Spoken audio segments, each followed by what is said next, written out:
Okay. Hello everyone, it's Funbot20 here, and I am back with another video almost a year later compared to my last upload, so yay, we love that. You could thank quarantine for that. And I am joined with two special guests if you want to introduce yourselves. Hello. I'm Andy. There's not really much else to say about that. I main He's Eminem. been on this channel before. Yeah, exactly. I've been on this a few times. I main Eminem. Not really much else to say.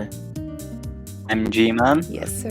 and I'm also in Eminem, and I'm not as good, but I'll try my best. Okay. Yeah. All right, buddy. I still love you.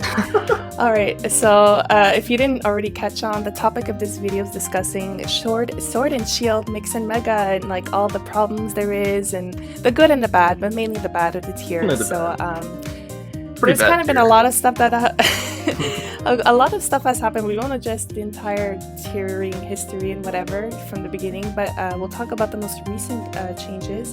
And the first one concerning Gengar, which did get banned not a while back, but like a month ago, I think. Yeah, something like Or that. has it been a month? Something like that. Via Suspect, and it was, I wouldn't say it was a controversial ban. I think clearly it was favored towards the pro-brand side, but if you guys want to talk about Gengar and the way, I think you guys both got Rex for that? Yes, I think so. I'm not sure. Okay. Yeah, we did. So if you guys want to open up with your thoughts on Gengar and how it impacted the tier. I'll go ahead. I guess the main change that you saw in Gengar in Gen 8 versus Gen 7, there's a few things that really kind of flipped it over on its head in my opinion, but the first one is Nastyplot. That's the obvious one. It gets really strong really fast, and the other main issue is that ghost types are like really broken in this meta, like super busted. If you remember anything about Gen 7 M&M, people remember a time period when Lunala was particularly dominant in the meta, and the main reason why that was an issue is because dark types really suck in M&M, like really bad. That's the short version.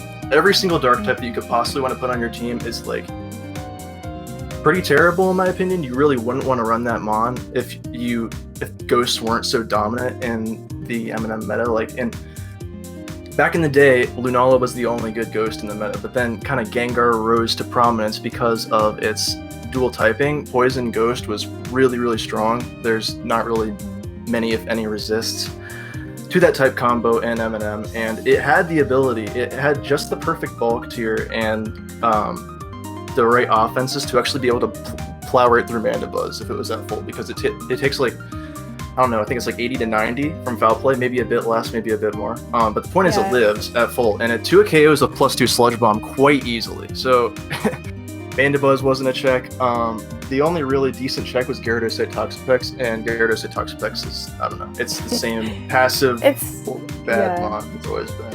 Like it's funny because it's like it is a mon that checks, the ghost well, but at the end of the day, it's such a momentum suck. Like I think the people who brought up the argument that Gyarados Toxapex could check these mons, which is true to a certain extent, even though like with some chip, like it gets risky, especially with Nastyplot boost.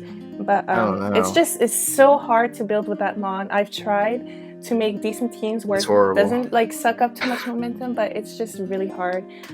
So yeah, I think like especially the lack of pursuit this gen, I think also made it really hard to go for. Yeah, for sure. That's a good point.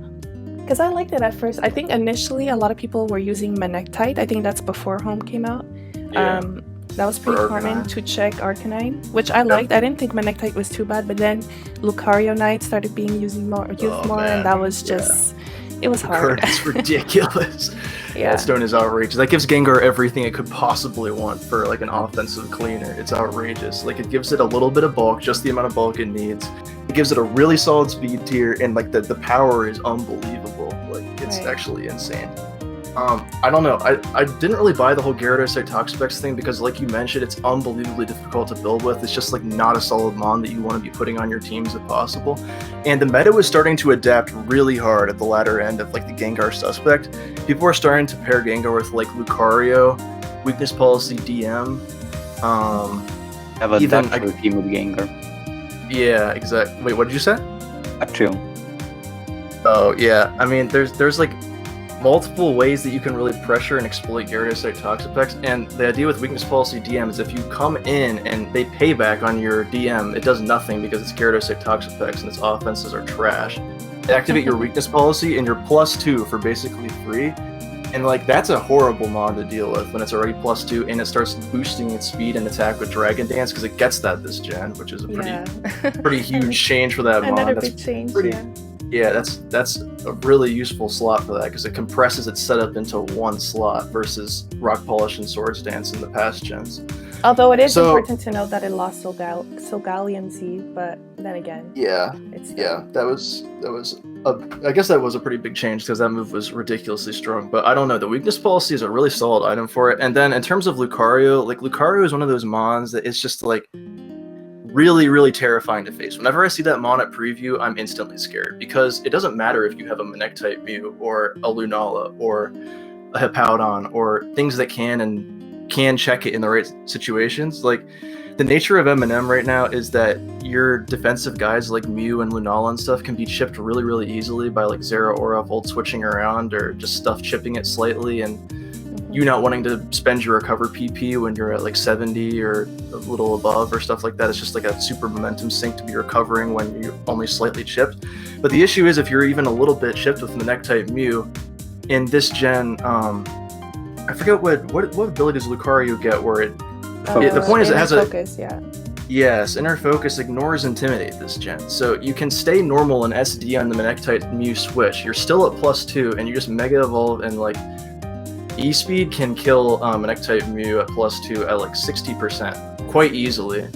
Or you can run Jolly Lucario and just murder them with Mega Kick if you can hit that as well and just outspeed them. Because Manectype Mew runs quite a bit of speed in this tier right now, specifically so it can Volt Switch out on Lunala before it attacks it. So it's kind of an interesting dynamic, I guess, and kind of shows off how busted Lunala was. But I don't know. The point is the meta was starting to adapt. Like Gyarados Toxapex is a huge momentum sink. It's a really passive mon, and there's super strong offensive steals that could like just exploit that super hard. I don't know. It was a horrible mon to deal with. Because like besides Gyarados Toxapex, I can't really think of a defensive answer really to a boosted Gengar. Like I know people experimented with Tyranitar, but Focus Blast is high. It was just very, like, especially to me, the biggest factor, because you had stuff like Nastyplot, Hydreigon, and even Diancite Dragapult that did put in damage, were fast wall breakers. But they were weak to E-Speed, and Altarionite, Arcanine, especially in this meta, it's a bit less common, but it's still like a top mon in my eyes. It was super common, and the fact that it resisted, like it didn't immediately die to extreme speed, it had to be heavily chipped, and especially also at the time Manectype Nastyplot was still seeing some usage, and that even made it harder to revenge kill in forms of priority. Like it's just, that's a big factor for me. I mean, the fact that Gengar resists E-Speed is also a huge factor of what made it so nasty, because the fact that Arcanine was like one of the best forms of speed control and was one of the best offensive mons in the meta, it meant that when you Volt switched out versus it with like something like Manectype Mew after you switched in initially, you could just go into Gengar and now Arcanine's forced out because you smash it with Sludge Wave and you obviously resist the E-Speed quite easily, so it was a nasty. And also had great synergy with Zeraora because Sure did. immediately forces out every one of those Zeraora's common counters, Mew and Clefable. So you had two mons that alone could basically not be countered by anything if you had the right one out at the right moment, you know? So that was really oppressive in my opinion as well. It was the best offensive combo in the game, for sure, no doubt. It broke open teams incredibly fast. There's also Corviknight, which would try to pivot in on Gengar sometimes to like buy an additional switch in. I kind of ranted a bit about that exchange in like my post in favor of banning Gengar and the suspect thread, but I don't think that like running Corviknight as your Gengar switch-in is ideal team building at all. I think it's quite poor, in fact, but people would still try to do it where Corviknight can kind of soft check Gengar by coming in on like Shadow Ball and like then you turning around into stuff that actually forces Gengar out and such. But like obviously Zeraora beats beats Corviknight quite handily. So you could do stuff like you could Shadow Ball into the Corviknight. It has to roost or else it can't switch in again, and then you just go into Zero Aura as it roosts, and then the Corviknight is forced out, stuff like that. So it was a nasty offensive combo for sure. And Shadow Ball has double the chances of special defense dropping. Hides between levels of freezing, and we all know how freezing Don't is. get me started on freezing, but freezing is not 10%. That is not a 10%. not in OPL games, chance. But that is a 30 to 40% chance. But also I wanted to bring up, because I saw in the OM chat today people talking about the DLCs and how that will affect the mix and mega bands. So the prospect of Sablonite Blissey coming back, do you think that will change Gengar's place in the metagame, or? There's other stuff coming back too, but for me the biggest thing is Blissey again. Like, I'm not sure, because like the fact Nastyplot alone, I think it could really fuck over, that whole dynamic. Blissey, what is Blissey meant to do to Gengar is my problem with it. Like, what do you do versus Gengar? It's a ghost type. So wall seismic types, like I guess you can run Psywave maybe, but like I haven't done calcs yet, but I feel like if you start Nastyplotting, if you Nastyplot the turn that Blissey comes in, and then you Nastyplot again on a Psywave, I think you break it +2. There's no, that just doesn't make sense to me that +2 Focus Blast wouldn't break a Blissey. So I'm pretty certain that Blissey is not a great Gengar check. I don't think it changes Unless that it dynamic starts running very like much. Psychic. The fact is terrible. Like yeah, Psychic is bad. I would never run that. Yeah, I don't know. The problem is Blissey just doesn't have slots for that. Like, he wants to run obviously Soft Boiled for its recovery. It needs either Seismic Toss or Psywave. It probably wants Toxic, or else you're just sitting around doing basically nothing. Like, you don't really wall anything. You just kind of prolong its existence being there. I think non-toxic Blissey is pretty hard to work with unless you have something like Wish Pass or some other way of, like, you're benefiting your team. And it usually runs like Cleric or something. I found that like non-heal bell Blissey is pretty hard to work with a lot of the time, because it leaves so little. It leaves so little margin for error. If you get toxic once by like a Gyarados Apex or like even Scald Burn, then you're stuck with it for the entire game, which just sucks. It's like really, really oppressive on Blissey's function as a mon. Right. All to say is that Blissey has severe 4-move slot syndrome. Like, it just needs most of those slots most of the time, so where is Psychic fitting? Because I don't know. I don't think it'll change like its place in the metagame too much, but it does bring at least like another kind of defensive switch-ish. Like, but that's debatable. Yeah. I'm excited for Blissey. Me too. I'm very excited for Blissey. We need something that can take on these like nasty special attackers like Chandelure and Kyurem and all these random things. Yeah, everything has set up now, and they're like special, and there's like no actual checks to them. It's it's one of the big problems with this meta, in my opinion. Like, you just can't fit Kyurem checks or like Chandelure checks on your team. Like, what is switching into speaking that? of special breakers that are broken, we'll move on to Lunala. Especially these past OMPL weeks, because for those who do not know, if you've been living under a rock, OMPL has started. And the mix and meta games have been very interesting, to say the least. Especially last week, you saw a lot of Lunala being spammed. I think its usage really surpasses at least 60%, I think. And we've seen sets like Calm Mind Leftovers, a defensive Rocky Helmet, full-on defensive, just like a lot of stuff. Even Choice Specs Lunala, which is a menace as well. And the people were saying the fact that it lost, I forgot the move name, but it's Special Z-move, which was a big component of it last gen. I think if anything, the whole Dexit cut and what mons were available made Lunala even a more dangerous threat in this metagame compared to last. Despite not having that nuke of a Z move, it was able to spam. So if you guys want to talk about Lunala, because it did get quick ban just yesterday, I believe. Yep. Oh, yesterday, it was a few days ago, yeah. You want to go, or do I go, Gman? Hard, because you talk so much better than I do, and I can just... Alright, well... Yeah, I don't know. Lunala, I originally thought that Lunala was going to be like very good when we heard it was coming back, of course, because of the fact that Pursuit is non-existent and Blissey isn't here, which is like, I think it was one of the more I thought it was one of the more splashable Lunala checks, and there was also Mandibuzz, which was around. Mandibuzz did the best job dealing with Lunala last gen, by far. Mandibuzz was definitely like the most splashable, best overall dark type in M&M in Gen 7. So I figured we have Mandibuzz. It doesn't have a Z move because the only thing that Lunala ran in Gen 7 was its Z move. There was like no reason to run anything else than that. People didn't even consider the possibility of other items other than that, other than maybe defensive leftovers. But even defensive, times, I ran like, Z move. for the most part, defensive Z move was because like there's no risk really.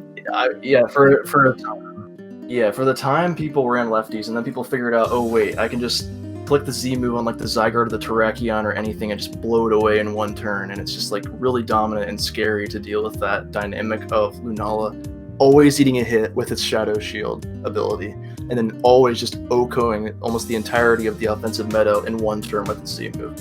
So that was the best item. It was dominant. It was used on every single Lunala set ever. There were pretty much no exceptions. You always knew it was going to be. I thought that was going to change the dynamic of Lunala quite a bit. The issue that I didn't see coming is that ghost types in general and offensive ghosts are broken in Gen 7 M&M. Like they're unbelievably busted in just function. And the absence of pursuit was huge for Lunala because it no longer fears T-Tar or things that can like actually counter it.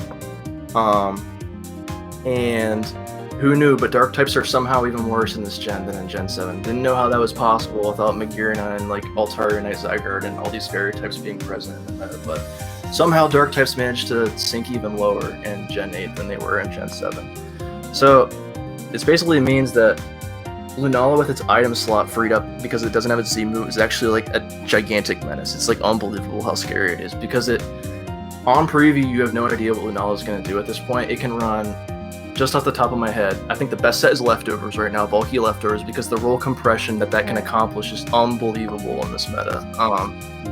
And then there's Rocky Helmet, which has the ability to cheese and easily overcome several Lunala counters that people assumed could counter in the past, like Mandibuzz. It easily 1v1s that one. And it can also just like pressure Corviknight with Rocky Helmet chip on the U-turn and just like bother physical attackers with that dynamic as well. So there's Helmet as well. There's Metronome, which is just like a general. There's no Protect Mons in Gen 8 M&M, so you can just like freely spam Moongeist versus teams that use like Corviknight and Toxapex. Baneadite Toxapex is their only means of beating Lunala. Baneadite Toxapex technically beats any other Lunala other than Specs, but if you run Metronome and just start spamming Moongeist Beam, then it powers up strong enough that they have to switch out or die eventually. So there's Metronome, and then there's Choice Specs. And I think Choice Specs is the worst Lunala set, but that Mon is ridiculous in terms of like switch-in game. There is nothing that switches into Choice Specs Lunala and M&M at all, like whatsoever. The only switch-in is Gyarados Toxapex, and Gyarados Toxapex covered this. That Mon is trash. You don't want to run that. You basically ran it for Nobody is running Gyarados Toxapex. Yeah, exactly. Yeah, after the Gengar ban, people ran a lot of Gyarados Toxapex before Gengar got banned because we're going to be facing a Gengar or Lunala on like probably every single team for the most part. Some people even ran both. So Gyarados Toxapex, Ghost Spam was unbelievably scary if you were like relying on the Corviknight pivot strategy on Ghost that I mentioned before. If Corviknight is your Ghost resist, you're going to get smashed by Ghost Spam. So people were running a lot of Gyarados Toxapex. That Mon kind of disappeared, and it's really bad because, again, it's only really checking Lunala, not really doing much else of anything, really. And it's a huge momentum sink, so... Lunala was like... So, like, Specs Lunala is super free to just, like, start claiming stuff. Because, like, they try to go into Corviknight or Toxapex on the Moongeist, and they just take, like, 60, and then they just die. And that's that. And then they just have no switch in, ever, at that point. And then every time Lunala comes in on like Mew or anything else, it just clicks a Moongeist and kills something else, and it's just like...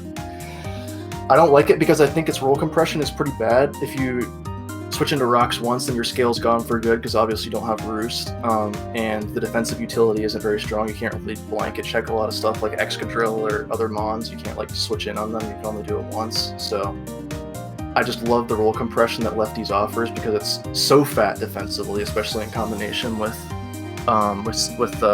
Shadow Shield, and it Calm Minds up and it beats like entire teams by itself sometimes, because prior to Lefties Lunala becoming a thing, people would run a lot of Corviknight pivoting into something like Chandelure or Hydreigon, and then you just like force out the Lunala that way. But Lefties is fat enough that you tank the U-turn with multi-scale intact, or not multi-scale, but you get the idea. You tank the U-turn with Shadow Shield intact, you take less than 6% or 6% on the dot. You recover back to full after they go into the Hydreigon or the Chandelure, and you just kill them with Moonblast or Moongeist beam respectively, and they just win the game later on, because that's like their only way of dealing with Lunala usually. And Lunala recovers versus every defensive mon in the meta. Clefable, Corviknight, Mew, it comes back versus all of them. So you're just so free to like Calm Mind up and blow through entire teams. Week 2 of OMPL is like, that game was mega cursed. I tested the team versus Gman and some other people, and it did very, very well. Partially because Calm Mind Lunala was like destroying everybody, which is kind of funny. But my Lunala counterplay was Sableye Corviknight pivoting into Lucario Chandelure, and Lucario Chandelure has 165 special attack, adaptability, Shadow Ball, on a 4x super effective mon in Lunala. So I was like, I had calced the situation. It OHKOs Lunala through Shadow Shield. Just with his Shadow Ball. So I was like, okay, surely this is good. Surely I'll be fine versus Lunala. But the issue is that he calm-minded when I had U-turned, and then he just killed me with Moongeist when I did like 60 to him with Shadow Ball, and then I just lost like instantly. Just got 6-0'd completely. It's a real issue too, yeah. They go +1, you're done. Even Blastoise Hydreigon doesn't get through. To hope for the flinch, because otherwise you're done. Absolutely nothing kills it at +1 spit. It's a pity though, because obviously I agree with both of you guys. The offensive sets were like pretty broken, but I really like the defensive sets. I just saw the game today with Jordy. He used the Future Sight teleport set, and I think that was like, it was a cool addition to metagame. It gives us another Terrakion check, another Zeraora check and stuff. But you can't just look at one aspect of a mon to determine if it's healthy, right? And like, while the aforementioned mons I just mentioned, they have other checks. I think like it's a pity though that defensive Lunala had to go as well. So yeah. Lunala's role in the metagame wasn't entirely bad. Like it helps to it's an unbelievable blanket check, like I mentioned, to a ton of stuff. Like, one of the biggest scary things about building an M&M is the presence of bulky Sableye setup guys like Hippowdon and Sableye Calm Mind Mew. And the presence of bulky Lunala with like Calm Mind and stuff really helped to make some of those matchups more doable, because you can boost up beside them and just not let them win. And that was like basically your best way of switching in and beating those guys. But now that's obviously gone, now that Lunala's been quick banned, and it's a really good blanket check, like you said, to like guys like Terrakion. It can beat Zeraora. It gets a Volt switched on a lot, but like in theory it beats non-throat chop Zeraora, which unfortunately Zeraora started running just for Lunala. But I will die on a hill over the fact that throat chop Zeraora sucks. I think that set is super bad, but Cheers. Yeah. It beat a big portion of the physical metagame, while also like, I don't know, calm minding up and winning as well. So I feel like the role compression was like, it's good in some ways, it's healthy in some ways, because it helps to keep some of those like really nasty elements in check that I think might get a bit out of control after this Lunala quick ban. But it was too good at what it did. It was way too good at way too many things, and it was just like so dominant. Like it just always does stuff. Insane. I don't know. I just never felt safe. After I got 6-0'd by the Calm Mind Lunala in week 2 of OMPL, I didn't feel safe building any team that didn't have an Aggronite Mandibuzz or a Gyarados at Toxapex on any team. Because you can just lose to lefties Lunala if you don't have one of those like guaranteed hard check dark type guys. Only means of offensively checking it in like Corviknight pivoting into Revenger is invalidated because of lefties now. So it was like just horrible. So like the same question we brought up with Gengar. Do you think the fact that Blissey's coming, do you think that will improve our counterplay to Lunala? Because there is the fact that it could start running Psyshock, but then again, like its coverage between Moongeist and Moonblast was pretty hard set, and it was hard to stray away from that exactly, because then you could ruin your matchup versus dark types if you do forgo Moonblast. So that was another question in my mind, that maybe we could resuspect it once Blissey comes back, but it's possible. I mean, the Psyshock or not, Lunala doesn't beat Blissey unless it's sub-Calm Mind. That's the only way it beats Blissey, because Psyshock is not doing that much to Blissey. It's like super fat physically with Sableye as well. it's not doing enough. Lunala just Blissey just toxics, and then it just spams recover, and you just lose. So, if you run Subcall Mine Lunala, like it used to be standard in Gen 7, then you lose a lot of your good roll compression with like having Roost and stuff for physical threats and just being like a really good blanket check. You lose that to run subs, so I think Blissey's a solid Lunala check. I think the presence of that would be helpful for Lunala. The question is if it's enough, because Blissey frankly shares similar problems to Gyarados at Toxapex. I like Blissey better. I think it's a better mon than Gyarados at Toxapex by well, maybe not even a decent portion, but it's the same idea. Super fat special wall that's unbelievably passive. So I'm a bit nervous that like the same dynamic would still exist as teams like exploiting Gyarados. Like you can still just harden Lucario on a Blissey and like destroy teams for sure. Right. Same with DM. Same with a lot of things. So I'm not convinced that Blissey coming back alone would be enough to free Lunala, but I mean, I'm open to all this stuff. Like I'm open to checking out. I mean, I'm not entirely sure that this would be a good idea, but I'm open to checking out like Eternatus and at least testing them out in like in a custom game or something. Like people tested out Mega Gengar and like stuff like Solgaleo having Mega Stones allowed in it in Gen 7, and that was partially how we figured out that freeing those mons would be a terrible idea. Like I always meme about free Gengar, but like I guess this is the one time I'll be honest about it. Obviously freeing Gengar is a bad idea. No. Come on now. It traps like half of the meta and like destroys everything. It's a terrible idea. But yeah, like so we figured out from like testing in custom games that freeing Solgaleo with stones and freeing Mega Gengar would be like a really bad idea for the meta. And we could probably do similar stuff for maybe trying out regular Zamazenta with Mega Stones, because that mon is like super trash and has like the worst move pool out of any legendary in history, and could maybe actually not be too bad with Mega Stones. I mean, I'm a bit nervous about like HAL sets with like Metagrossite being faster than everything and being like strong enough to really threaten and stuff, like similar to I don't know, Zeraora and stuff like that, but I don't know, it's worth a try. It'd be worth testing at least, and I'd be like, the main things that I would think about freeing post-home meta would be like regular Zacian, not crowned, definitely not crowned, never freeing crowned, ever. That mon is broken. Like regular Zacian, I still don't think it's the best idea, but I mean, it's definitely not as good as crowned. And then that's not Zamazenta with stones, not Zamazenta crown with stones, just regular Zamazenta.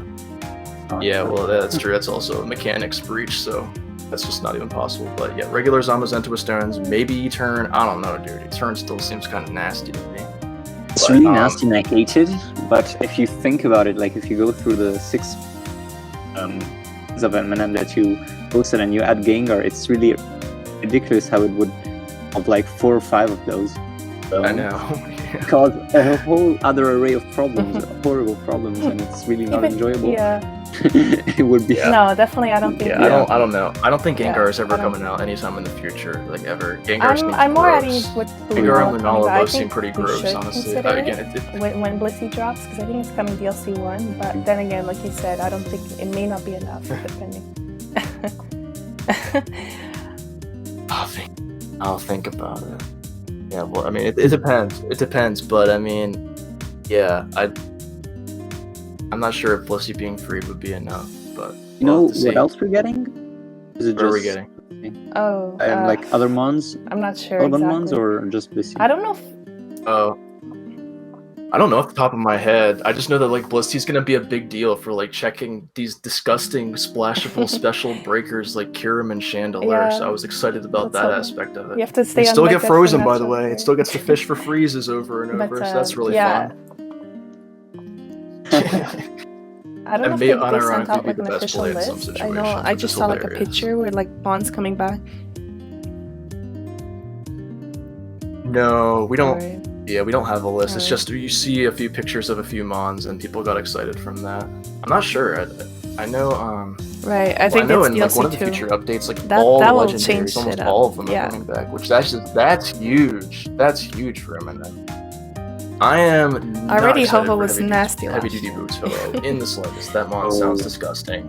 That mon sounds Oh my horrible. God, yeah. I've been watching that mon in Anything Goes, and that looks terrible to deal with. Oh my I think God, we should it's true. run knockoff and mix and mega Yes. if that comes.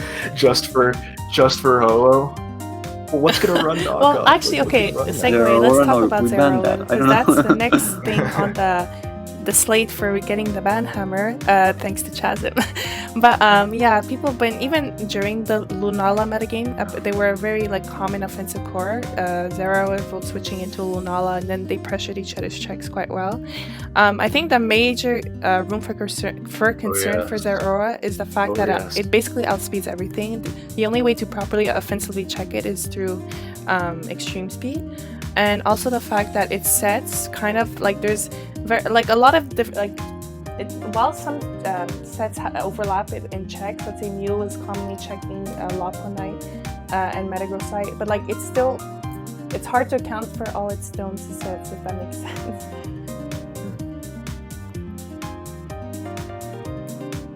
Yeah. Yeah. It's a horrible mon to deal with. It really is. This home, Think- it's really been oppressive.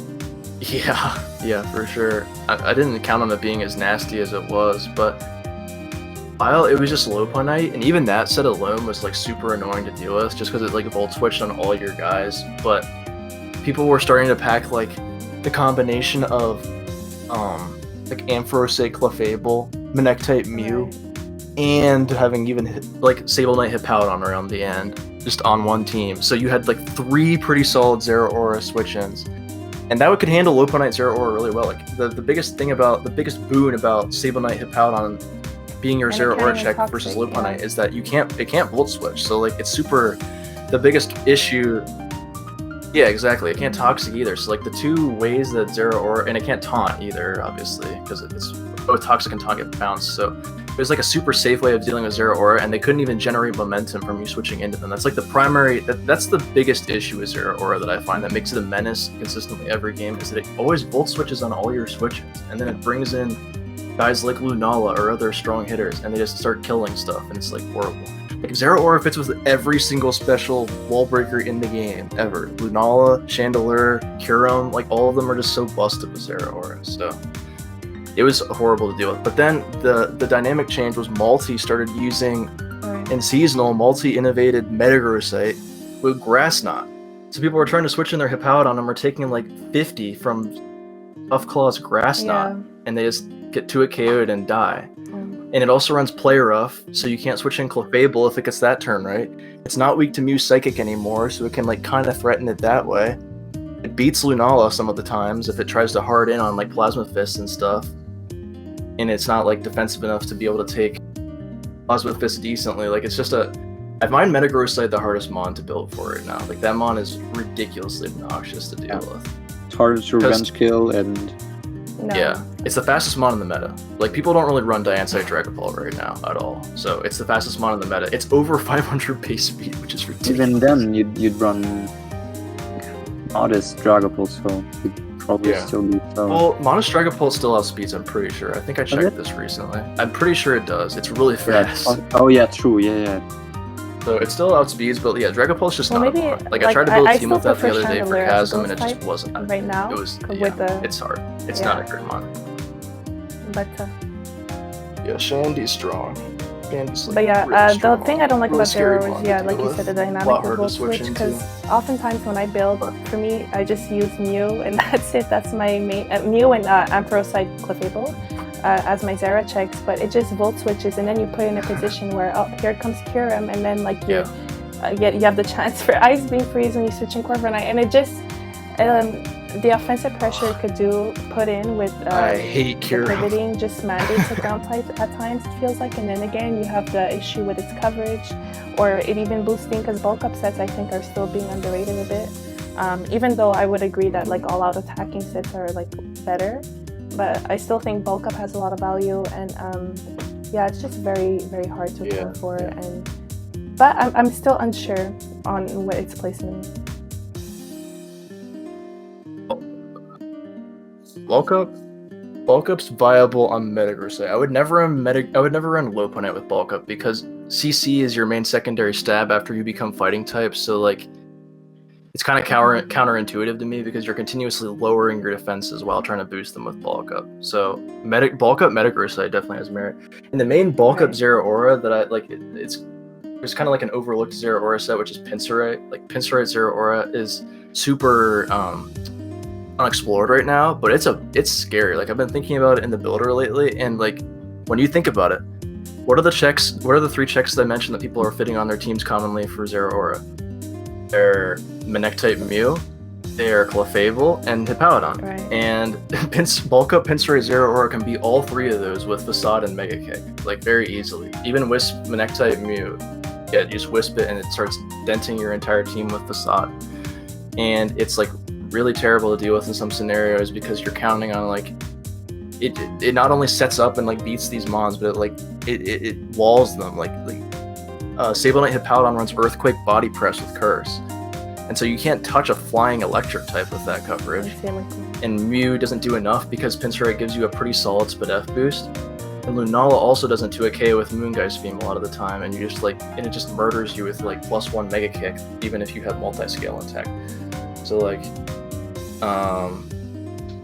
yeah, it's a pretty difficult one to check. The main that I can think of are running. You can't if you're running Facade Mega Kick, you can't fit Volt Switch.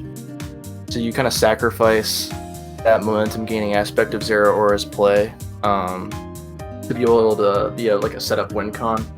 And you can fit Volt Switch if you get rid of Facade or Mega Kick, but I don't know. Then you lose to Wisp Mew and some other things. So I don't know. I think the Mega Kick Facade set has by far the most merit and is by far the scariest just because it has the ability to smash open teams really easily. The danger of like someone ever dropping one of those 2 moves for close combat also makes it shaky to just switch in your Rhyperior, you know. I mean, that's what Arden did week 1. He was so scared of close combat and he needed Rhyperior so bad for Chandler and other things.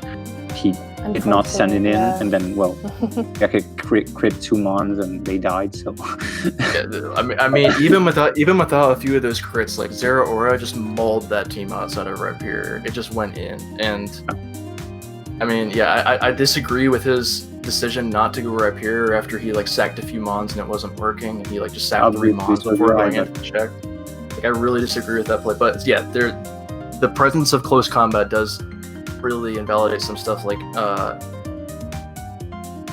isn't really beating that typing anyway most of the time, but you just like smash that of course and you beat Rhyperior and it's tough. It's really tough. I don't know because people are bringing up Rhyperior isn't that easy to and we already either, just went through one with Lunala, and I've always been apprehensive with quick bans during tournaments, especially midweek. So I think the Lunala one was justified, of course, because it was really after week 2. I think everyone agreed that something needed to be done.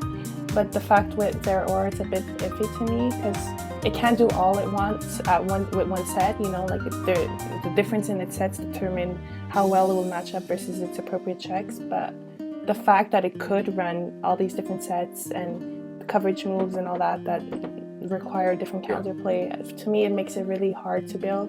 Like you said, you need that 3-mon core, but then again that 3-mon core of Clefable, Hippowdon, and Mew just gets mauled over by Facade Pinsirite. So yeah.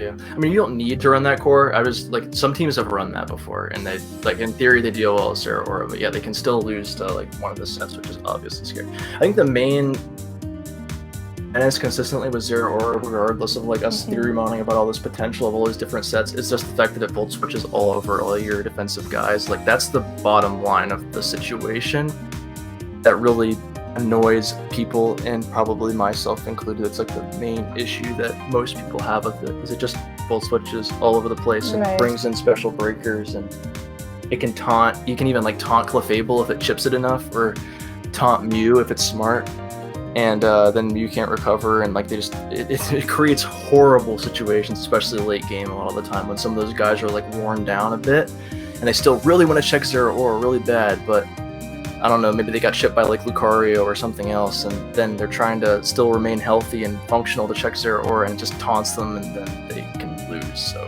it makes these horrible late game 50-50s where the Mew user has seen the taunt being used on something else, So they're terrified to recover, because if they recover on the taunt, then Zero Aura just Volt switches out into something and they're probably screwed. But they also really need to recover, because if they just attack and it Volt switches out into like Lunala or something, then they're also equally screwed. So it creates like this horrible mind game dynamic where checking Zero Aura, and yeah. Very unfun mon to deal with a lot of time. I really like using Zero Aura because I feel like it's the most rewarding offensive mon to use in the meta in terms of like outplaying your opponent and then creating big progress. Progress in M&M is horrible to do this gen. Like it's really hard to make not make games drawn out, super slow, boring things. Zero Aura is one of the mons preventing that from happening, because it just like if you outplay your opponent hard enough, you can usually break through most defensive builds. So it's like super fun to use on your side. But then when you're like thinking through scenarios, trying to build teams to handle Zero Aura, it's like horrible at the same time. So I don't know. It's kind of like a double-edged sword in that aspect. And that's another note I want to bring up, because a lot of people were speculating initially when the home first dropped that Terrakion was going to be a menace. It was already very suspect last gen. It didn't end up getting banned, but it was really a top threat, even with stuff like Ontario Night Zygarde checking it. But yeah, you don't see, like, Terrakion's not bad per se this gen, but it's not as broken as people were speculating, and I think that the main factor of that is, of course, all the Mew that's being spammed, and just it has a hard time setting up now. Maybe a bit easier now that Lunala got banned, but still, I don't see it tearing up the metagame as people initially assumed it would.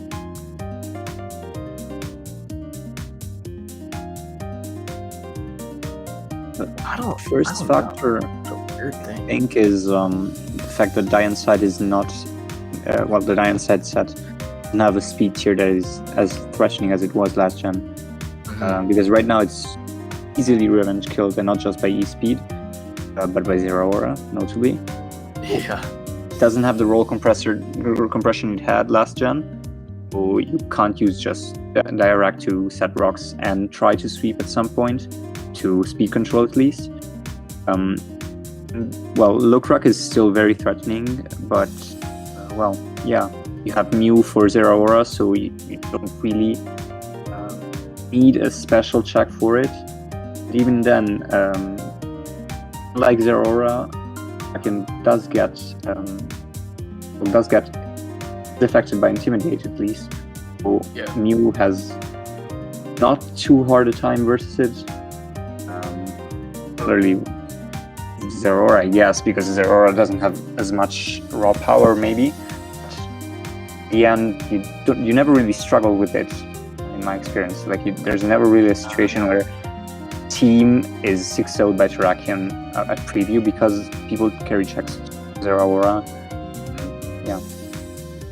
It's a really strange thing, because like I can't really put my finger on like the surefire reasons why Terrakion is not that good in this. Like, it's crazy because like you mentioned that it's not broken like we thought it was, but like not only is it not broken like we thought it might be, it's like not even that good in my personal opinion. Like, it's never used, it's hard to build with, it's hard to use. There's just nothing that's like strikes me as like exceptional or good about it. Like, why would I ever want to? There's no reason why I'd ever want to use a Terrakion on any of my teams right now, which is so astounding, because like in theory, when we were like looking at the possibilities and like checks for this thing, it seemed like nothing did a good job at all. And I think a few of the reasons is like what Gman said, Diancyte is pretty bad. There's like Zero Aura still outspeeds it even after the Diancyte boost, and the speed tier isn't that exceptional. It hits like a paper noodle. Like, it just doesn't hit it just doesn't hit hard at all. It's not strong enough, even close to strong enough to break stuff like it used to be able to do. And Pinsirite lost return. Return's obviously a huge change for 8 stone mons, physical setup 8 stone mons. So it needs to run either like Facade, or I don't even think it gets Mega Kick. I think it has to run like Facade or something like that. So like, part of the dynamic of what I thought would make Terrakion so nasty was the fact that like it could run Pinsirite and have a pretty solid defensive typing for this metagame, and then also like lure stuff like Mew and just beat stuff. But I don't know. It's not very good. There's almost never any reason to use it over Zeraora. It's kind of strange that like Zeraora and Terrakion fill almost the exact same roles in terms of like a nasty offensive revenger / potential sweeper, but Zeraora's toolkit is just so much better. I think the momentum. It has taunt, and also it grabs momentum with Volt Switch where Terrakion can't. Like they both have taunt. Like Blissey, and But yeah, I Blissey think that's the obviously biggest was one. a mon I that think the momentum is the Terrakion used biggest for setup one. fodder a lot, and just the whole thing with Blissey and Mandibuzz being spammed. Like Mandibuzz is still spammed in this generation, especially when Lunala was allowed. Yeah. But but yeah. Shouldn't be spammed. But yeah, I Should think not it just be has spammed in less this meta. less Mandibuzz is bad. ample I'm sorry, opportunity Gman, to set up, it's and bad. just the fact that Mew is everywhere and Clefable too Yeah, there was. could offer as a check, and it's just, I don't know, I don't think it could set up as freely as it could last gen. Also last gen too, like it was hard, but I felt like it made more progression last gen, and now this gen I think it's a way more fatter metagame, which we could go a bit into. But yeah, I think that's a big issue for it not being as effective as we once thought. But okay, so before we talk about the overall metagame, I wanted to bring up one more Pokemon that I personally feel that should be banned next, and that is Kyurem. And this is not, besides the whole ice being freezing thing that's just annoying as hell, but really, Lucario and Kyurem, does it have checks? Because it's really hard. I can't, like, when I build Mix and Mega teams, just to account for that Pokemon, especially when paired with Zeraora, is just, it's very frustrating.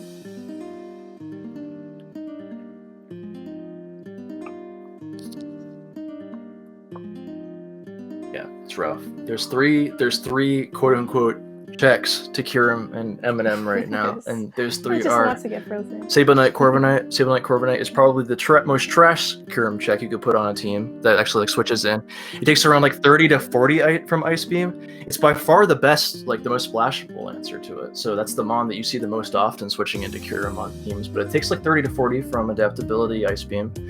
And basically, if you want to be able to switch into Ice Beam in the future, you need to start roosting. And if every time you roost, obviously, Kyurem keeps on clicking Ice Beam, and usually, eventually, they freeze you, and then they win, basically. They don't really necessarily win on the spot, but you have no more defensive answers to it, and you just like lose them on every time it comes in most of the time. And then the other two are Venusaur Corviknight. This does a better job, but it's still a similar idea where it can't actually like really beat Kyurem. Because Iron Head, it runs Roost in this, and Iron Head doesn't do enough to a KO it. So it just like roosts off the damage if you insist on staying in and Iron Heading it. So it still does a decent chunk with Ice Beam, and you can still definitely get frozen, and you still have to Roost eventually and risk that whole freezing scenario, but you tank it a lot better, and you can usually just like U-turn into Lopunite Zeraora or some other offensive means of forcing Kyurem out. And then the third one is probably the best, but also by far the worst. Like it's the best at checking Kyurem, but it's by far the worst of those three in terms of splashability and utility. Is defensive Necrozma DM with Morning Sun, just because it eats all of those hits for breakfast like so easily, and it can like Toxic or Sunsteel Strike and actually like threatens Kyurem out immediately because Sunsteel does way too much for Kyurem to be able to stay in and roost it off. But that mon sucks. Like that mon is so bad at like doing anything. You can't even really run Stealth Rock on it, really. It doesn't have room. And get bounced. Yeah, and yeah, there's no... You don't run Stealth Rock on Kyurem. Like, that mon has no business running that. You're never going to get Stealth Rock up with a Pokemon like that in this meta. And so it usually runs, like, Sunsteel, Morning Sun, Toxic, and then, I don't know. The only time I've seen this mon used is when Catalytic. Kata and I were playing a lot together for fun and, like, laddering and stuff, and he had a few teams with it. Because he also hates Kyurem and feels like that's like the only way he can relatively deal with it right now. And I think he had knockoff on it for Lunala, which is kind of a cool tech, but I don't know. The thing interesting I had is, I mean, it doesn't check all Kyurems, but just non-Earth Power versions. Because, really? I mean, yeah, it's Speed-F Arcanine is something I tried. Oh yeah. My Pigion's game because I had a Kyurem team and I wanted to have it improve. I didn't run Earth Power and I had Speed-F Arcanine, which actually countered it. It was improved, which was cool. Beforehand, at least by early post-home, you had either Ice Beam or Earth Power. Those were the two ones. then I saw in week 2 Sky Solo Run, or week 1 even, Sky Solo Run Earth Power and Ice Beam, and he just forewent Draco Meteor. Then I really thought to myself, okay, I'm fucked if that happens to me, because I really can't. Speed of Arcanine is fucked if you have if he comes in on Earth Power. So you can't even run it KO back, so you're just forcing it out. But I think you should always have Earth Power on Kyurem. That's my opinion, because of guys like Arcanine. Like if you're walled by Arcanine and potentially a few other things, if you don't run Earth Power, and it's such a nasty coverage option. Like Ground Ice is busted for offensive coverage. And I find you don't really need Draco most of the time. Like when I think about like application, what are you really hitting with Draco besides maybe Lunala that runs enough defensive investment to be able to like roost back to full after like lefties recovery and stuff? But you get so many opportunities to freeze that, because unless it starts coal mining up and moonblasting you, then it can't really beat you either, because you roost its moonblast damage and stuff. So Interesting was specifically useful to beat Gyarados-side Toxapex, because you only beat it with Ice Beam into Meteor. Oh, okay, that's fair. Does Earth Power not do enough to 2 a KO? It does the same thing as Ice Beam, because I added to it. Oh, yeah, you're right. That's interesting. But Gyarados-side Toxapex is trash, so I'm not worried about that one anyway. There anymore. Yeah, exactly. You don't have to worry about it anymore now, do you? I think Kyurem has a more immediate impact, like negative impact on the tier, and I would be happy to see that being bad, because as it stands right now, without mons like Blissey, like I think when Blissey comes in, it's definitely going to help the situation, but there's not much that could save, like take Ice Beam hits and then you risk the freeze, like Andy basically explained perfectly. So I would prefer a Kyurem ban over Zeraora, but I do see cause of concern for Zeraora, of course, as we discussed before. Yeah. But those are the two biggest things right now.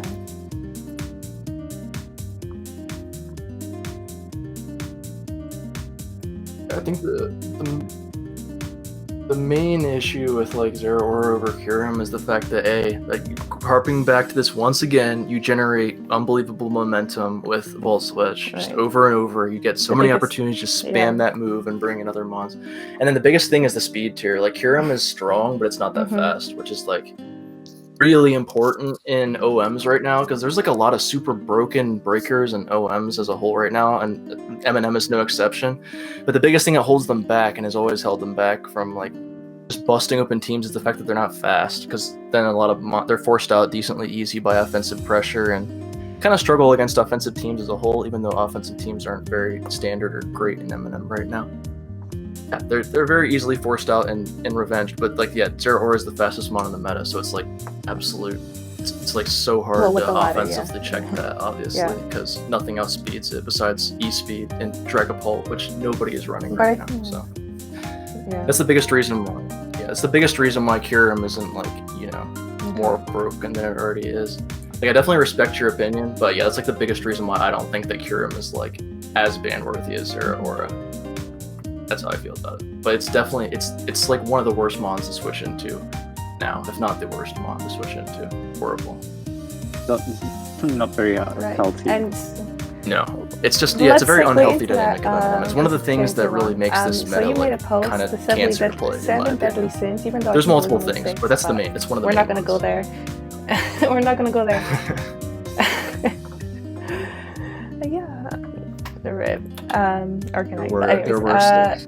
So I had 6 sins. I'm not gonna make another one just to fit with the theme. Despite the mods we just already discussed being potentially broken, but the fact that Corviknight usage is really still high to this day, the fact that Ampharocyte Clefable is the only rocker you see right now. I mean, unless a team is running Gyarados-side Mew, I haven't seen any other rocker being used so far in the game. Screw that mon. Love that mon. No. Rhyperior kinda. Some people run Rhyperior. It's decent at its job, but yes, Clefable's on literally every single team right now, and it's horrible to face, and I hate it. It was on every single team in every single team. That could make every single concern, because Clefable's not a mon that's like all 8 of them, every single team. I hate that so much. It's just I hate that so overall utility. I think the biggest issue right now is that I think it goes hand in hand with Sable Knight, Corviknight, because people run it to counteract that Mon, right? But it's just that whole dynamic between those two. I think it's just causing a lot of like staleness.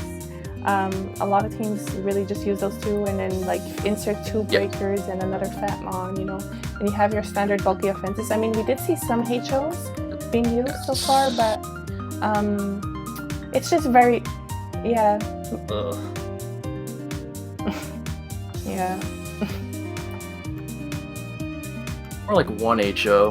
Right. Pigeons used like the Garamu HO that one week, and then and then like the other Garamu teams I saw were more like bulky offense. But yeah, you're right. They were very offensive teams. The first really like decent, consistent offensive teams I've seen this gen so far. Like, so that's we said, kind of there's no exciting, other really viable rocker that could get them consistently up versus Corviknight compared to Clefable, which is kind of ironic because now Corviknight is starting to run steel coverage like Iron Head and even Heavy Slam to start dealing with Clefable. But yeah, I think that does cause an issue of concern. But at the end of the day, is the solution banning Clefable, Corviknight, maybe both? Like, it's a hard issue to address for sure. I don't know how the M&M Council will, but I do think something should be done because it's very alarming.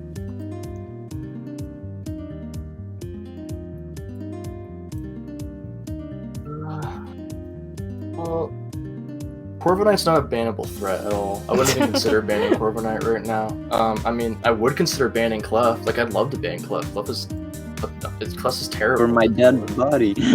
There's nothing more constrictive on team building than Clefable right now, in my personal opinion. You have to run Steel type. You have to run default Corviknight or spin X-Gun every single team, or else you can't deal with Rocks versus Clef. Yeah, okay. Every single team. You would still run defog or spin. I mean, those are just the best defog version spinners ever. I mean, yeah. Well, to be fair, like, yeah, I guess the natural counteraction to that point is that like hazard removal in this gen is super constricted in general anyway. Yeah. So like just two Mons would be fairly common regardless. But I don't know. I don't.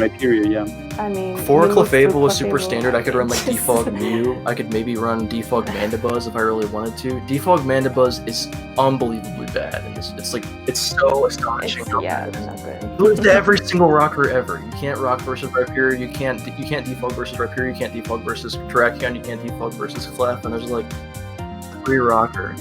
So you can't remove them. So it's like a terrible dynamic to deal with, I guess. I don't know. Clef is the best support Mon I've ever seen in M&M ever in my entire history of playing it, by far. It's typing, it's moldy rocks, which are like super busted in concept in M&M. Like mold breaker rocks should never be happening. Because Stealth Rock and M&M are like ridiculous to deal with. People don't understand how problematic that is. Like people are always memeing and being like, ban Sable Knight, it gives plus 50 defenses and bounce, it's obviously broken. Yeah, well, we don't ban Sable Knight because we don't want free rocks every game. Like rocks in M&M, if you have the ability to like consistently set rocks without any or little drawback, it creates like horrible situations like we're seeing with Clef right now. Because like the absolute necessity. Yeah, exactly. You don't have passive means of circumventing the rocks damage. There's a lot of Mons that like. There's a lot of really, really soft checks in this meta that rocks make or break the dynamic of a defensive Mon switching in on something or not. And there's no lefties, like Gman said, and yeah, there's no passive recovery like there is in other OMs or like Magic Guard or like anything. Like rocks are just so oppressive and terrible to deal with. So the dynamic of Clefable always getting up rocks no matter what means that you have to get them off like ASAP, either right away or almost right away. And that means that like there's so many free turns that are gained from Corviknight always defogging, Extra always spinning, and then like Zeraora comes in on Corviknight over and over and over again and just clicks electric moves or Volt Switch or Taunt or whatever it wants. And Excadrill always has to spin. Recently there's been like a super common theme where people run Clefable plus Lunala or another ghost type and then Excadrill can't spin on the ghost type anymore. It just gets spin blocked and rocks stay up. So you have to run 8 stone on your Excadrill if you possibly can, which means your Excadrill can't counter Rhyperior or a lot of other things it wants to anymore. Because clearly Excadrill is terrible in concept versus in every single aspect compared to Latios Excadrill, except for the fact that it spins on ghost types. That's the only reason why you're running an 8 stone on that Mon.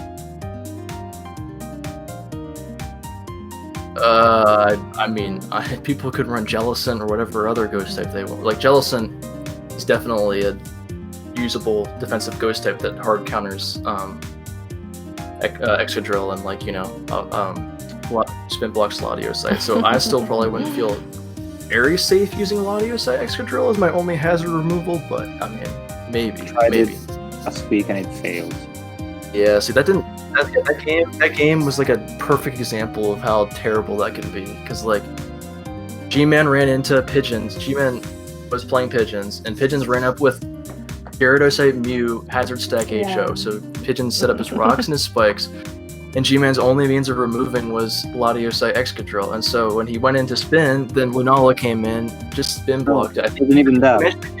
I think you killed it anyway, because you knew that it was going to come in for sure to prevent you, so you Earthquaked and beat it, which was a good play, of course, but it wasn't enough, because then you didn't get the hazards off regardless, and they stayed and just oppressed you for the rest of the game, and you lost because you was taking like 24 every time it was coming in. It was just like horrible. Yeah, I don't know. Hazards and M&M equal death. Yeah, like, you cannot have free hazards in this meta game ever.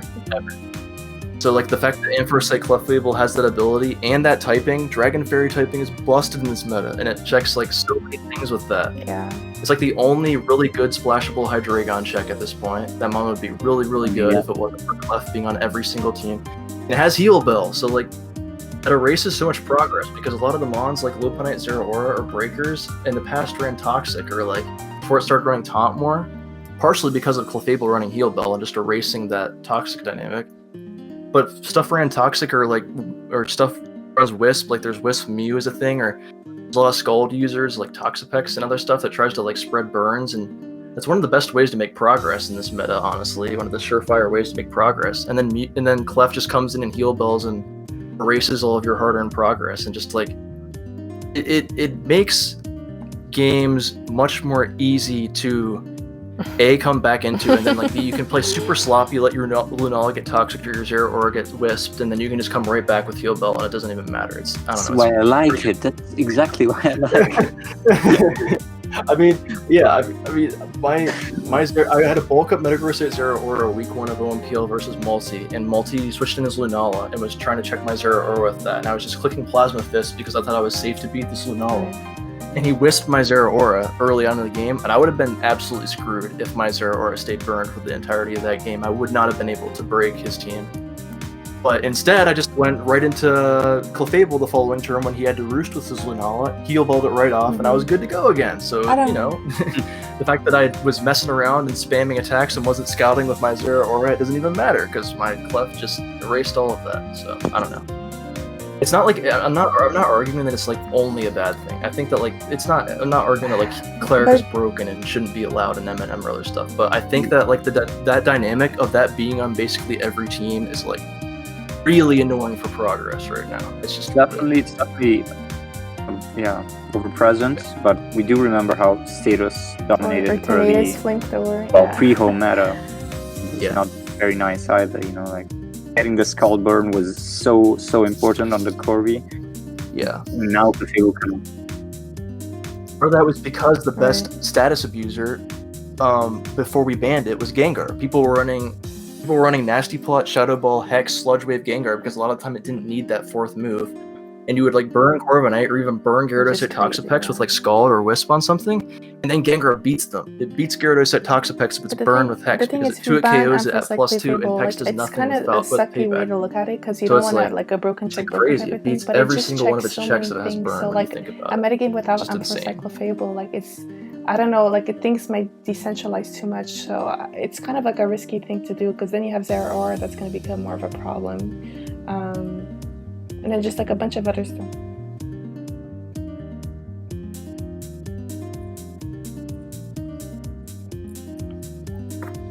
Yeah. We're not even considering banning Clefable right now. I will say that like there's no way Clefable goes in the near future unless something big happens. Like unless the meta like shifts unbelievably so in its favor post Lunala, which I don't see happening. There's no reason to believe that would happen. Then it's not even on the table for a potential Subspectre ban. Like I hate it. It's like the most terrible mon to face. It's my least favorite mon to face. It's on every single team, and it's like terrible to face and build for, and I hate it. But it's not like it's annoying doesn't mean it's bad. I think we covered mostly what we I think wanted it's unhealthy, to. but I don't think it's Is there any other, like, we could There's touch way briefly too on many the other things OMPL that are games that happened this fall? mainly Zero. Specifically when mixed with Mega, and like how you guys feeling about OMPL, the past games and like the future matchups that are going on. If you want to talk about that.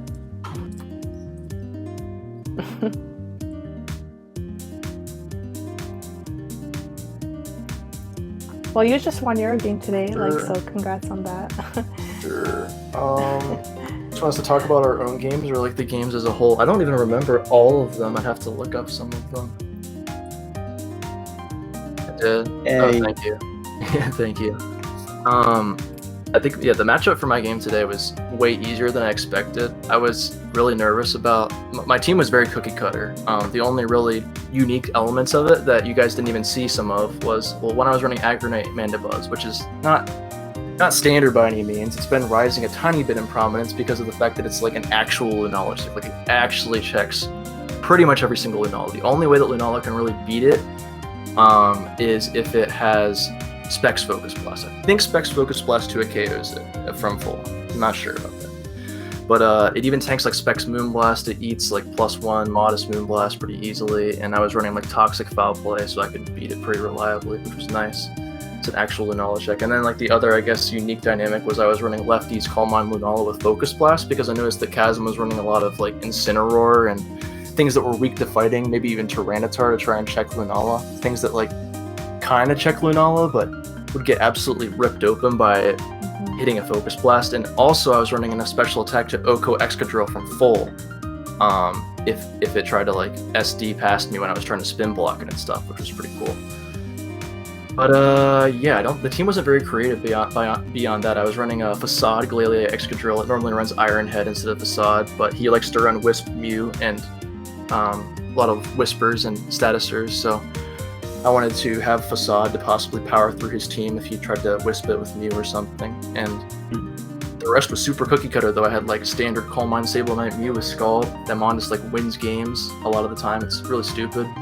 Even if they have a Lunala or a Hydreigon, if I burn it, I can just like stall them out pretty easily. And it's just like, Right. I'm taking like 40 from Moongeist if I'm a Calm Mind ahead, and I just stall them out of Moongeist, and it's like a horrible mon to deal with in every way. That will be Hippo worse is, to like, deal with low-key post Lunala busted. ban, by the way. I've Like, never, way like, worse. the first to deal time I with. faced I think the Hippo cursed and Hippo set, I was especially like, Calm Mind okay, Sableye like, Mew are is gonna this an actual thing? horrific to I did deal not with, know it was an actual in thing this because I saw post-Lunala Hippo. I'm like, metagame. wait a second, I see a Clefable. That's for sure the rocker. Yeah. Like, what's this thing doing? And yeah, so I. It's horrible. So, yeah.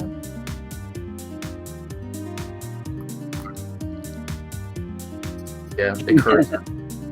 It's really hard. It's really hard to deal with. But yeah, so it was a super cookie cutter team. Besides that, I had like super standard sets that were obviously super predictable. Like on Team Preview, you'd be able to guess what most of my team was. So I was pretty nervous that he was gonna like, and it was fairly similar to some of the teams that I built in the past. So I was nervous he was gonna look through my history and my games and stuff and C-team my style pretty hard and was just gonna smoke me with matchup or something. But that didn't. I was thinking that he was like, there were a few mons that I was pretty weak to, like Chandelure and Rotom Heat, which he really liked, both now and in the past, and he just likes offensive fire types a lot in general. So I was a little nervous about one of those coming, but I figured he wouldn't do that because I was running a lot of Amnesia Gastrodon, which just hard walls any Rotom Heat ever and stuff. So I figured he would probably overthink prep a little bit, and luckily that pretty much turned out to be correct. He didn't. Really easy matchup I had this OMPL so far. Like the multi-game, I felt like I had to outplay him pretty hard in order to get into a winning position by like grass knotting on the Hippowdon switch when he could have killed me with Lunala if he stayed in Moongeisted and stuff like that. And then week 2 I obviously just got absolutely washed by the Lunala. So I felt like it was the first really easy match. Yeah, so I had a really easy matchup and I just kind of like played to the advantage. I made a few decent mid-grounds, like going into Mandibuzz on the Excadrill, so First I of all, a few wait, possible go Mags. options Okay, and continue. stuff like that. Yeah, I don't know. What'd you think of your game so far, Gman? My game was I don't know. Okay. Yeah, they're on the same team for you. For those of you who don't know. I'm managed by the amazing Funbot. And yeah, my game, I was excited with my debut. I prepped really hard Pigians. I expected either balance or stall. I really would have had it if, which we would were have expecting, misplayed, which of I course, think because the it's me, so HO I pick was generally definitely misplay, but like a good on their I end. would have had a great team if he had brought stall or balance. Yeah. But he was amazing. Yeah, he had an amazing prep himself. He saw weaknesses to my teams, which I tried to patch up as well. Like he saw that I never had a real Lucario check because we'll find one. So Yeah. I personally run defense on my Corby to avoid being killed after rocks by a +2 combat. That's clever. Yeah, and so I had to preserve my Corby during the game because there was a Lucario, so it never came in, basically. Yeah. The rocks were there. So really misplayed in the beginning because when I saw that team, I didn't even see that it was HO. It was some bulky offense. I don't know. I didn't know that the Mew would be Gyarados side, so I just led Arcanine because it seemed like a decent MU and I'd teleport. And it would maybe surprise him somehow. It was probably the worst lead. If I had led like Dragon or Noivern, I would have been way better off. And then I did not know about Flare Blitz being run on Gyarados side Mew, and that really fucked my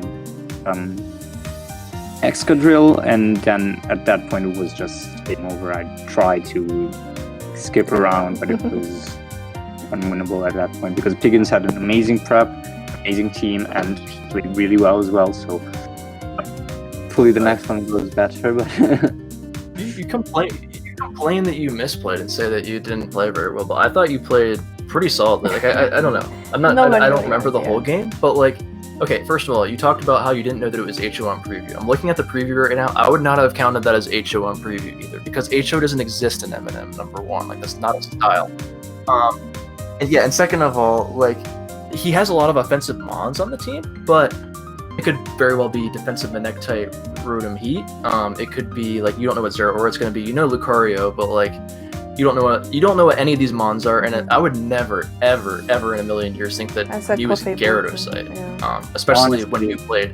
It's becoming more of a thing now. Like, we've seen 3 teams with it because Farden and Jordy both used it this week as well. So it's becoming more of a thing now. So maybe if you saw that, if you saw that preview this week, maybe you can make a case that like you should have known some of this stuff. But like, come on, Gman, like nobody's gonna see Gyarados site Mew coming on preview, or even think that it's HO, or think it has Flare Blitz. Like, his mono attacking move was Flare Blitz, which is like, take that as you will. Because Thresh was kind of that's kind of standard. Why didn't you? Stretch is full of shit. There's no way. It's kind of standard. We've never seen a single Gyarados debut in our lives. Probably he had. I don't know. He tested with Pigeons. Okay, I mean, I tested that team with Pigeons as well, and I just like to say that I lost. Yeah. Also because my Excadrill got Flare Blitzed, so I don't know. I don't think you have too much to worry about here. Okay. That team that Farden used, that team is also disgusting to deal with. Like, that team was nasty. Right. But yeah, I don't know. I thought you played well, Gman. It was a tough matchup. It was definitely a very tough matchup. It's like, if you knew what his team was, then obviously you could have played well. But part of the team is the fact that you don't know what it's going to be. Like, obviously, if you knew the Mew was hazard set, you just lead Noivern and taunt it, and you'd be good. But you didn't know that, because who would expect hazard lead Mew for anything like that? But, very weird matchup. What other games were there? There was the Farden game, I think it was yesterday, versus Skysoul. That was just a basic case of, like, I don't know, Skysoul didn't really have a very good defensive structure at all, which is the main way to deal with offensive teams or offensive threats in this meta. He just basically stacked threats like Mamoswine and Kyurem onto one team, hoping to be able to blow through potential defensive stuff that Farden would bring. And then Farden just brought Hazard Stack Mew and just other offensive stuff, set stuff up, and just started plowing through his entire team and just won really easily.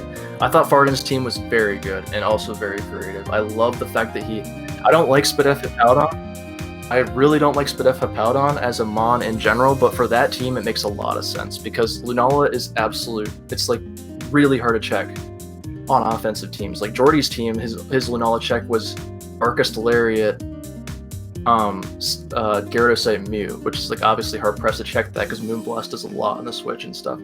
So like the fact that he was Max Spadef, Curse, Crunch, Sable Knight, Hippowdon, I found that like super creative and interesting on that team because he didn't really need to check the things that Curse, that like fully defensive Curse Hippowdon was to check, like mainly Excadrill and other guys like that.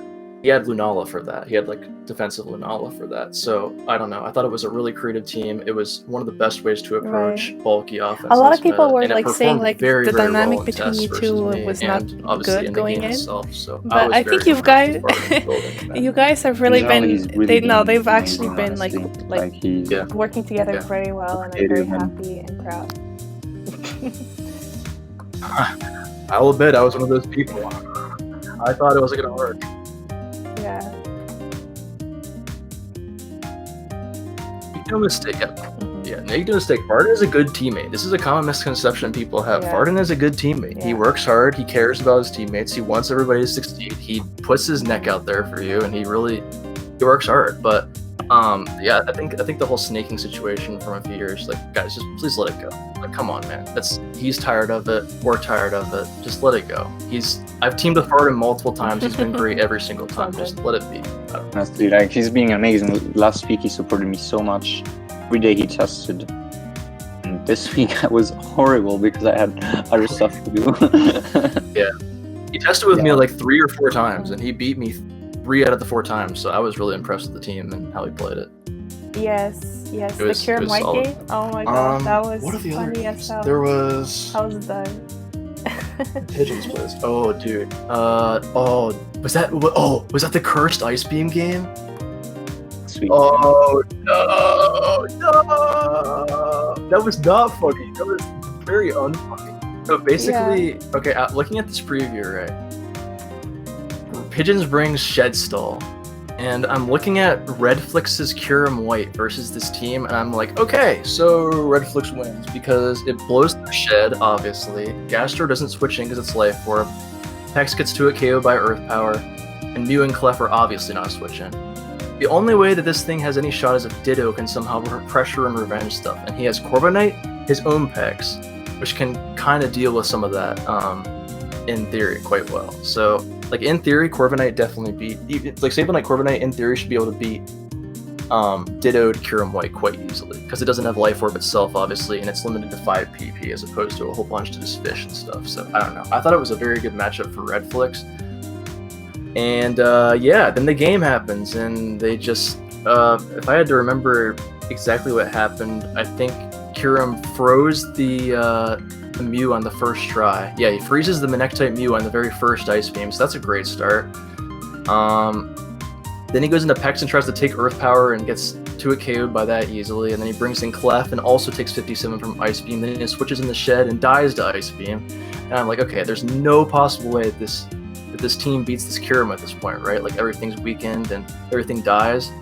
And then Pigeons dittos the Kyurem and freezes the Corviknight on the Venusaurite Corviknight on the first try.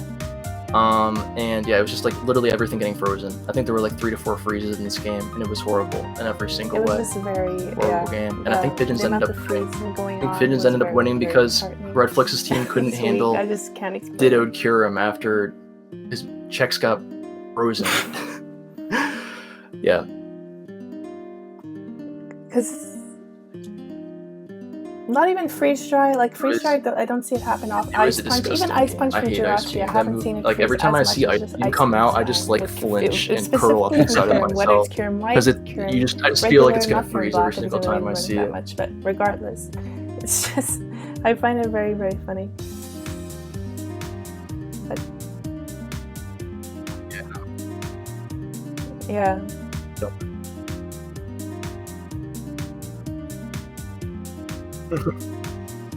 Yeah. There was also the multi-game. I think he played Sky Solo? Yeah, he played Sky Solo. And that game was a little, I don't know what was going on with Sky Solo's team, because he had a Primarina, which, what are you doing? Why are you running Primarina in MNF? But I guess he had some reason for running it. And he was running Sky Solo was running Rock Sharpier, which I found to be pretty cool. And I think the main thing of note for this game was the fact that Taunt Zero Aura was like absolutely terrible to deal with this game in like every single way. Because Multi got into a situation where he like his Mew was at like 50%, and he got scared to recover in front of the Zero Aura because if he got the play wrong, then obviously he probably just loses because he has nothing else to deal with the Zero Aura. And so he doesn't recover in Psychics, and Sky Solo goes hard Lunala on the Psychic, and the Mew's at like 50% and can't check the Zero Aura anymore. And it's like the scariest endgame of all time. I think Multi ended up pulling through because his own Zero Aura was Metagrossite, and Sky Solo's Zero Aura was Lopunite, so that ended up being like the difference. But yeah, it was a scary game for Multi for sure. I thought, yeah, like the other notable play was that Sky Solo assumed that Multi's Zero Aura would be a Lopunite like his, and so he stayed in unmegged in front of it with Arcanine to try and Morning Sun up on the Volt Switch and preserve his Intimidate, and Multi just megged with his Metagrossite and killed it at like 60%, and it was like, that was the difference between the game, because Solo desperately needed Arcanine at that point of the game, and it basically kind of got him into a position to lose. So yeah, that's kind of what happened. I still thought that Sky Solo had it for sure, but then I don't know, some weird stuff happened late game, and Multi ended up pulling it off with his own Zero Aura. It was definitely one of the better replays for showcasing why Zero Aura is like terrible to deal with. Us, I think it was versus Farden and Chasm that week. If you're like with that whole in Chasm's case, or other people who want that Mongon, it's definitely a really good replay to point to about why. I've definitely been convinced. Before OMPL, I was like on the fence of like, no, it can't be broken. How can I, it's not as strong as people make it out to be. But yeah, after this OMPL, the weeks so far, it's definitely showing its presence, and I think it's just gonna get worse after the Lunala ban. Because yeah, like.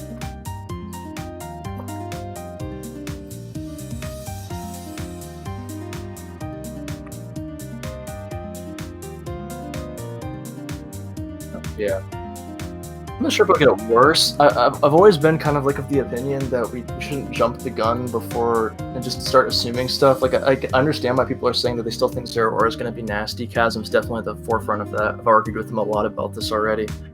But the dynamic of building for Lunala in this meta cannot be underestimated, in my opinion. It's so important to note how terrible that Mom was to build for and to check.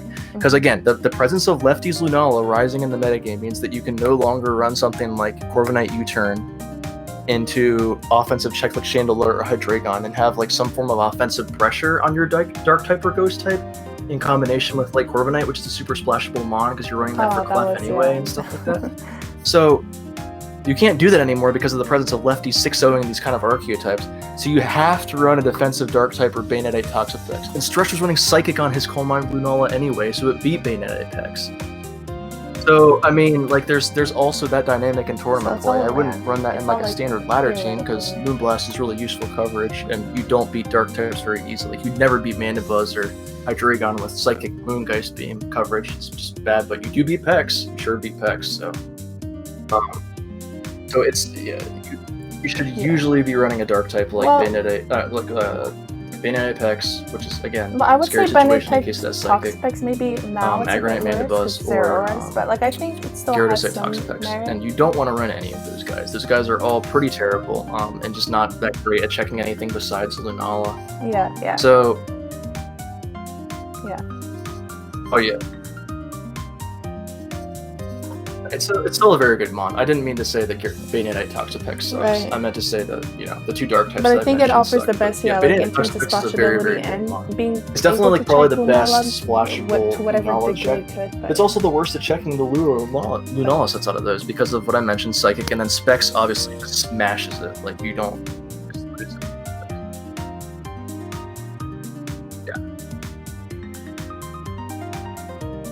Yeah.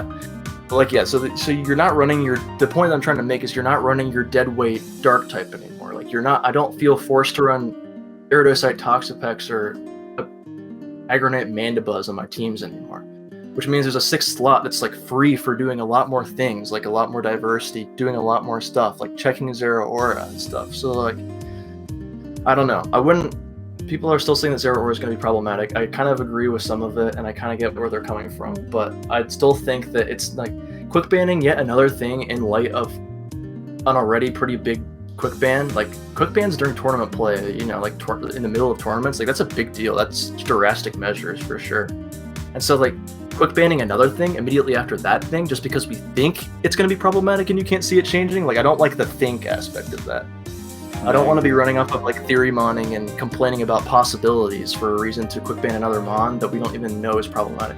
Because there's been so many situations in the past, the most recent one being Terrakion, where multiple people on the council and multiple people in OMs were screaming at like the council, M&M council, and like M&M as a whole, like ban Terrakion, ban it, quick ban it, suspected, it's broken, it's gonna be broken, get rid of it, nothing checks it.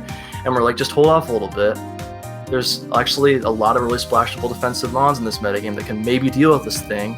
And Zero Aura is also like overlaps with what this thing wants to do, and that's also on every team. So we're not actually sure that this is going to be as problematic as you guys think. And lo and behold, Terrakion is not that good of a mon. It's not near as good as we thought it would be.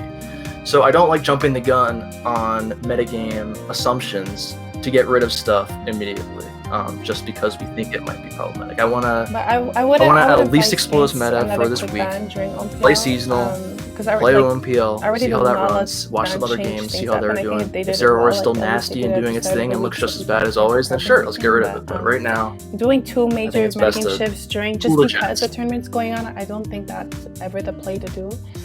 You need time to assess the situation, especially with mons like Zero Aura, which is a bit murky, right? But yeah, I guess to wrap things up, because it's been going on, the metagame is okay. It's in a better spot, but there still is some issues, and I just can't wait for DLC 1 to drop, because yeah, fuck Clefable.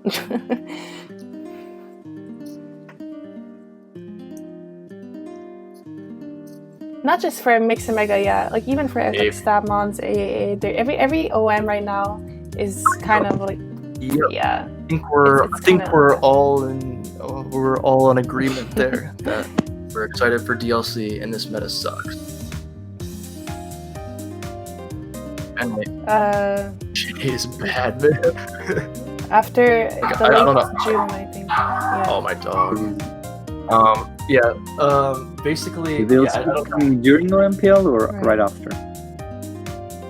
What did you say? Oh, when is the deal? Yeah, it should be right after. We started OMPL early just so we wouldn't run into DLC. Yeah, just so we wouldn't run into DLC. We started OMPL early in the whole coronavirus thing, which I think was a good move. Lunalaban got better, but I don't know. Jenny sucks for sure. I've been playing a lot more of like BH and Stab Mons and AAA, and they kind of suck as well. So that's just kind of where we're at. I don't know.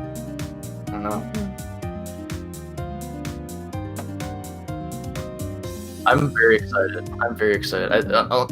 Unlike apparently the general consensus from people like Chasm and other people, I think the Lunala ban is going to be very beneficial. Like very beneficial. Mostly because of the fact that you're not dealing with that deadweight dark type as your main check anymore and stuff. So